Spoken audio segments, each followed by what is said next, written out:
Good afternoon and welcome to Pyramid Parent Talk. I'm Karen Harper Royal. And I'm Lynn Farlow. We're parents with Pyramid Community Parent Resource Center, providing information and support to parents of children with special needs in New Orleans. Pyramid Community Parent Resource Center provides one-to-one assistance, workshops on special education law, positive behavior support, and advocacy skills. You can reach us on the web at www.pyramidparentcenter.org or follow us on Twitter at PyramidCPRC and on Facebook. Our Facebook page is Pyramid Community Parent Resource Center. And you can call our helpline anytime if you're having some problems or you need some advice, 504-899-1505, and we'll definitely get back with you. Today we're excited to have with us educator and award-winning author Lisa Delpit as we discuss her most recent book, Multiplication is for White People. And just a little bit about Lisa's book. Lisa's first book, Other People's Children, she focused on the cultural slippage in the classroom between white teachers and students of color. Now, in Multiplication is for White People, Lisa reflects on 2 decades of reform, including No Child Left Behind, standardized testing, and the creation of alternative teacher certification paths. As we well know, here in New Orleans, she also talks about the charter school movement, all which has left a generation of poor children and children of color feeling that higher educational achievement is not for them. Lisa is a MacArthur Award-winning. She's a MacArthur Award-winning author, and she teaches at Southern University Lab School and at Southern University in Baton Rouge, where she lives. Welcome, Lisa, to Pyramid Parent Talk. Hi. Hi, good afternoon. Welcome to Pyramid Parent Talk.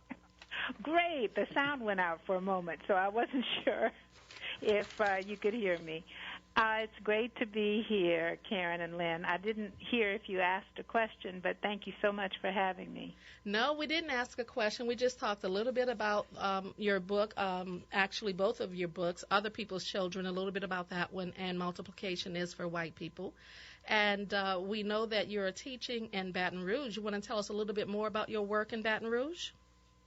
Well, I'm a professor, the Felton G. Clark Professor of Education at Southern University, and I work here with people who want to become principals, and also working with the College of Ed to rethink and give rebirth to the notion of focusing Southern education work particularly on children of color in urban settings. Well, that's quite exciting work, especially in these times. In fact, this weekend I was at a meeting in Atlanta around preserving public education in the South and keeping public education public. And I know that you have quite a few opinions on that subject. Right. As we all at Pyramid, we've all have a copy of your book, and we're reading the book. And I know in the first few pages of reading the book, it's clear where the title comes from.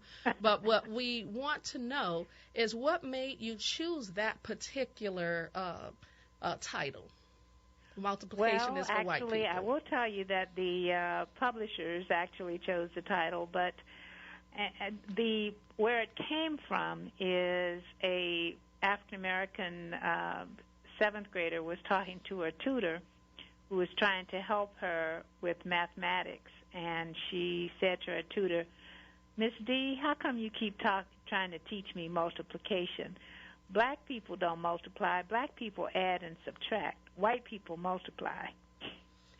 Now, there is, to some folks, some humor in that, but it is a distressing situation when our children have embedded in their psyches a concept that people who look like them can only perform at a lower level than white people.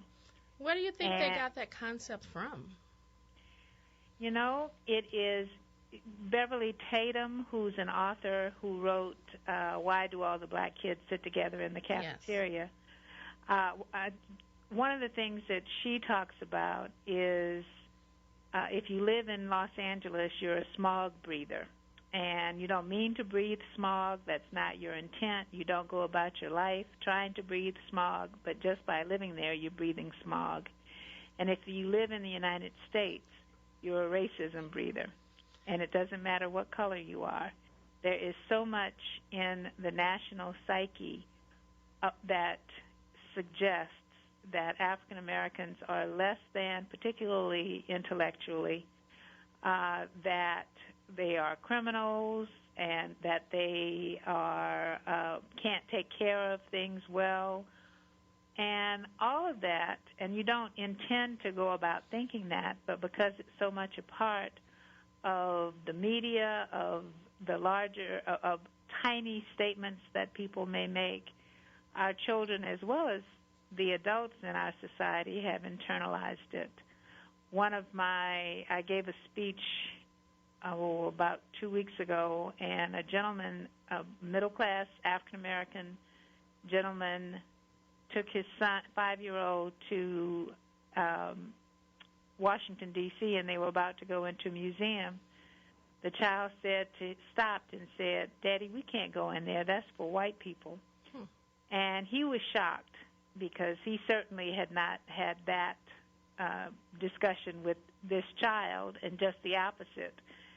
And yet somehow our kids are getting these messages, and the message of the book is that we need to be aware of the racism that exists in elements from educational policy to classroom curriculum, and we need to make sure that we do battle against that. And if we don't, then all of the new Common Core curricula or any other new reform, none of that will work unless we address this issue in our schools and outside of our schools. So do you think this issue is being adequately addressed in some of the newfangled schools in New Orleans that put college pennants on the walls and all over the doors, and from kindergarten on they're telling kids, that you're going to college, you're going to college? Is that sufficient to address it? Who's telling them this? There's a multitude of schools in New Orleans. But who are the teachers? Well, a lot of those teachers are Teach for America young people, and it's almost it's too simplistic. Right. And my question is, do the people who are telling them this look like them? In most cases, they do not. Right, and not that all teachers have to look like them. But if you are being told by somebody who shares none of your experiences that you can do something, why should you believe that? Exactly. And I don't know if you had a chance to take a look at the release of the ACT scores in Louisiana recently, but I was flabbergasted to find that our ACT composite is still so low in Louisiana after all these years of this kind of reform and that kind of reform. And last year, they don't have the school-by-school results out, but I went and looked at last year's school-by-school results, and I looked at some of these schools with the pennants all over the place, and I was shocked that in many of these schools, the students as a composite, their composite scores would not even qualify them for top scholarships. So I feel like they're lying to the children, and they're not giving the children all of what they need to truly meet those expectations. And it's really bad when you lie to children. And lie to yourself. As one of my friends says, if you don't go to jail, you're going to hell. Absolutely. Hi, Lisa. Right. This is Lynn. Let me ask you another question. So in your book, you talk a lot about your daughter. Tell us how she helped to shape your involvement in the education issues you talk about in the book. I'm chuckling because she has continued to tell me that she has taught me everything I know about other people's children.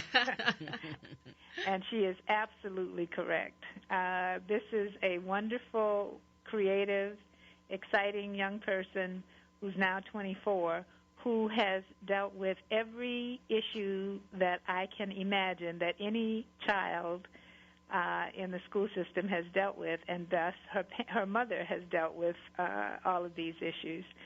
So I do understand to some degree a lot of the struggles that, even though she came from a middle-class family, there were other struggles that she had related to her learning style, related to ADHD issues, socialization issues.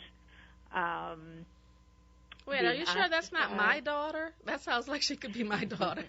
Well, I think there's a whole crew of them who showed up to teach their mamas. Yes, absolutely. And it's also wonderful when our kids and can do dealing that. with the system and trying to get them to address her needs. I certainly have realized how poorly we are set up to address not only children with educational issues, but children with any kind who differ in any way from a very strict notion of sit in your desk and do your paperwork. And they're not a lot, particularly in urban settings. There are cultural issues, for one thing, that most of our African American children need to have addressed. Just to give you a few things, they relate, as I'm sure your daughter did, and I know my daughter did. One of the things I talk about is that many African American children don't learn from a teacher, but for a teacher. So they will you see little kids saying, "Oh, Miss Harris, I did your homework," and what they mean is, I did your homework because I have a relationship with you. Absolutely. And that is not something that the young people who are coming to teach our children understand. They have been taught strategies for teaching or instruction and curriculum, but they haven't been taught the vital aspect of our children needing to build relationship. And if they don't have a relationship, they're not going to do the work. I just want to remind people they can call into the show at area code 504-260-9265. We are talking with award-winning educator and author Lisa Delpit, author of the book Multiplication is for White People. Lisa, can you give us your view of the post-Katrina educational environment in New Orleans as it relates to privatization, or what some people call the corporate takeover of public education and charter schools? Well, I think you said it all in that question.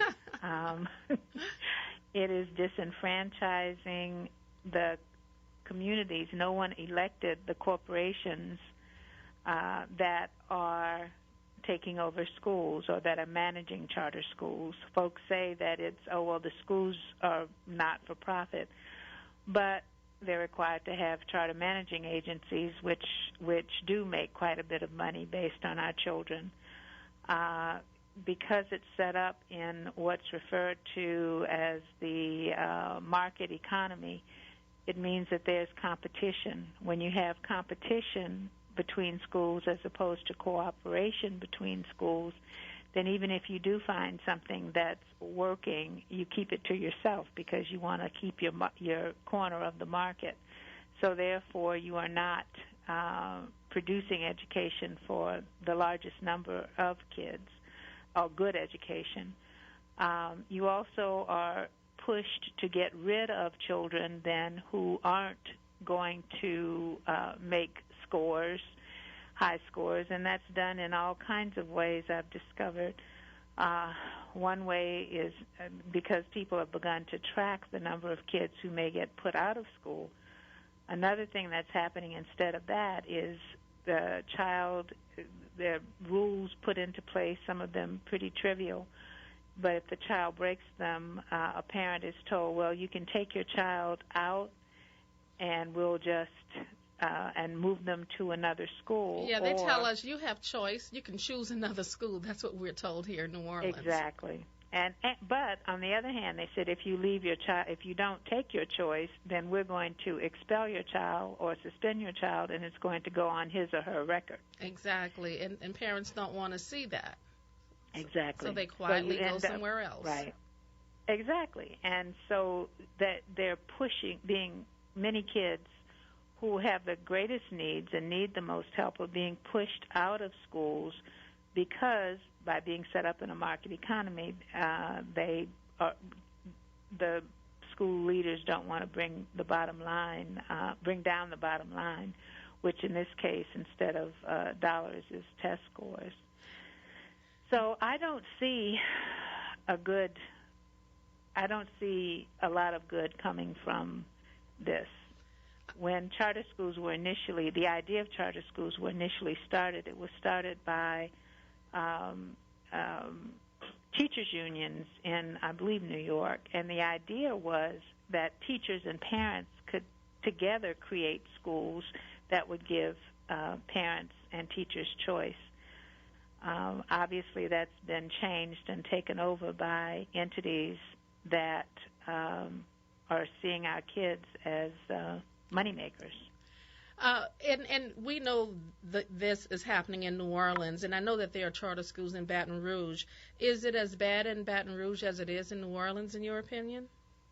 Well, no place is as bad as New Orleans. And it's sad. We're laughing, but it is truly sad. Right. It is very sad. And it's because of, the as some people refer to it, disaster capitalism that allowed people the opportunity to come in and create this non-system in New Orleans that privatizes everything that, I think your house might be privatized while you're not home if you aren't careful. Absolutely. We have our first caller, Kaweku. Welcome to Pyramid Parent Talk. Yes, good afternoon, guest, and good afternoon, hostess. Good afternoon. Pleasure. I wanted to say I got to meet Miss Delpit when she spoke at LSU quite a while ago. And when I was there at Southern, I reviewed her book for the publication at Southern called Books and Bites, Other People's Children. And I just wanted to say briefly, it was good to see a multi-referential perspective in educating children. And one of her colleagues, no doubt, Herb Boyd, had done a book at the time, too, called I Won't Learn From You, who critically addressed why children take some of the options to learn. And I just wanted to say I'm delighted to hear you on the radio, and it's been a pleasure to read and to review your books. And I just wanted to, compliment you on that book. I was deeply impressed by it. Well, thank you so much. That is so fun. That is so. I'm touched, and thank you for your words. Okay, thank you. Okay, thank you. Thank you for the call. Lisa. Yes. The next question that I have for you is, at Pyramid, we're parents of children with disabilities. So Right. we're interested in what your views are on educating African-American children with learning differences. Well, I have one, and I think the problem, now I don't know if you ladies will disagree with me on that, but a problem I see in education in general is this tendency to create labels and to say, well, this kid is X or this kid is Y. And what I believe is that instead of using so many nouns to create labels, what we need to do is think more in terms of verbs. And what I mean by that is not what this kid is, but what does this kid do and what should we do as a result. Even children with the same label, so to speak, are very different individuals. And we need, I believe, to create an educational system that looks at who this child is in front of us, what their strengths are, what their challenges are, and create education for that child. And many of the things that we're creating will obviously fit other children as well. But to create this thing and this static label, I think, does no one a service, because then people will say, teachers will say, well, I don't know what to do with a child with whatever, Asperger's. However, on the other hand, if you say, this is John, John has difficulty socializing with his friends, and has a hard time writing. As a teacher, then, I know I need to help John socialize with friends and have some experience or some assistance with writing. But just by labeling him, it takes me away from figuring out what it is I should do. Unless you've been in one of our workshops. To verbs. Go ahead. I said, unless you've been in one of our pyramid positive behavior support workshops, because one of the things that we do in that workshop is we take parents through an exercise that looks at behavior. And so we help to prepare parents for participating in those IEP meetings, where the I means individualized. And right. So this is, I think, what you're talking about is a perfect example of the intersection of where we need to actually put the law into action, the Individuals with Disabilities in Education Act. Because we're dealing with, I guess, a big governmental entity. They do have the labels. You have to fit right. into a category. That's where the labels come from. But beyond the labels, as parents and teachers, we have to come together, and that's supposed to happen inside that IEP meeting, the Individuals with the Individualized Education Program meeting, and we look at just those things. What is John doing, and what can we do to address what John is doing or what John is not doing? And all too right. often, those meetings don't happen, or parents or the teachers don't have enough of the information that they need so that they could work well together. And so I'm glad that you brought that up. Both of my sons have ADHD, and thankfully over the years I have been able to learn how to work with the school to address those issues, and we just have to work even harder to make sure more parents know how to make sure that their child is not looked at as a label, or right. their services aren't looked at as a place somewhere you go over here because you have that particular label. We definitely need to individualize. And I think, too, that is this Karen or yes, this is Karen. This is Karen. Okay, Karen. And I'm listening. I think as well that the problem lies in how we are educating teachers, because we have got, and with the state mandates right now, well, national mandates right now that focus only on instruction and curriculum. We need more rigorous instruction and a rigorous curriculum. Those things are great. But what I believe is that we have to help teachers understand that they are not teaching a curriculum, they are teaching children. Absolutely. And the teaching of children means that whether a child has a label that someone has attached or not, there are going to be differences. So we have to start there as opposed to starting with, I believe, the curriculum. Yes, I absolutely agree. Lynn and I are looking up at the time. We cannot believe that we only have 5 minutes left. But what I want to say is that the book is excellent. I am not finished reading it, but it's right from the very beginning. It is chock full of very good information. And I was noticing that even in the introduction, you have some really good strategies, common sense strategies about what we can do to help teach children, and it's not rocket science. Do you want to just take a little bit of time to talk about that as we wrap up the show? Well, I don't have the book in front That's of me. okay. I think you're talking about the 10 factors I Yes, believe the 10 factors. need to be in place, and I would need you to probably read them to me. I can read them off, no problem. Recognize, and we'll just talk about a couple of them. Recognize the importance of a teacher and good teaching, especially for the school-dependent children of low-income communities. Recognize the brilliance of poor urban children and teach them more content, not less. I love that one. You want to talk a little bit about those first two? Well, I'll start with the second one, and that is that we have one of the tendencies is to teach remedial classes, and there are a couple of problems with that.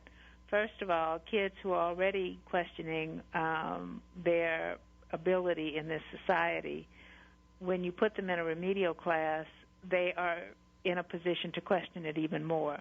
They believe this is okay. So this is the fact about me. I'm less than. I don't understand.